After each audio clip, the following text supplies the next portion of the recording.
শুরু করছি পরম করুণাময় আল্লাহর নামে। হে বিশ্বদরদী, আজ আলোচনা করব যাদের অন্তর কোরআনের স্মরণের ব্যাপারে কঠোর, তাদের জন্যই দুর্ভোগ এবং তারা যে স্পষ্ট বিভ্রান্তিতে আছে তা আজকের আলোচনা থেকেই বুঝে যাবেন।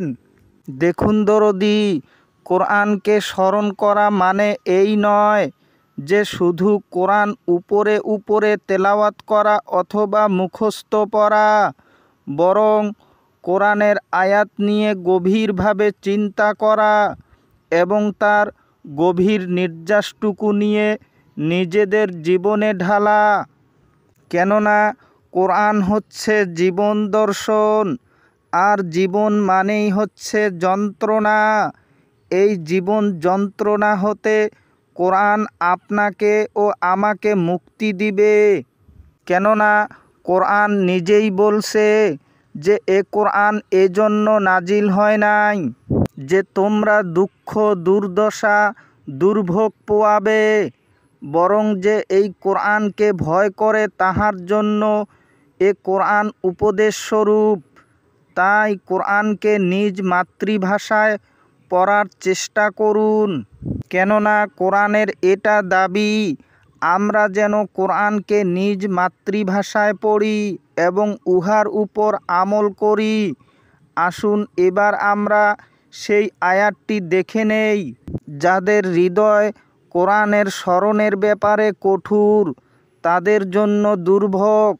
দয়াময় আল্লাহ সূরা জুমারের 22 নম্বর আয়াতে বলেন, আল্লাহ যার অন্তরকে শান্তির জন্য উন্মুক্ত করে দিয়েছেন, সেই ব্যক্তি তার রবের পক্ষ থেকে আগত আলোর উপর রয়েছে।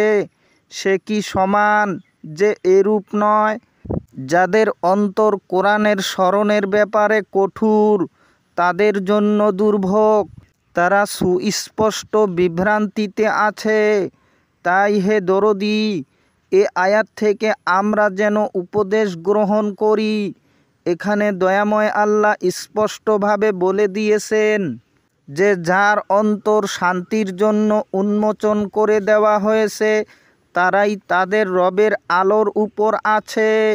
এই রবের আলোই হচ্ছে একমাত্র কোরআন, এটাই তিনি বুঝাতে চেয়েছেন।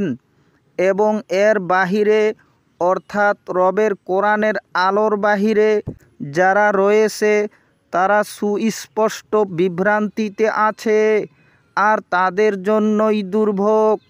আশা করি বুঝতে পেরেছেন। সবাই ভালো থাকুন, সুস্থ থাকুন। খোদা হাফিজ।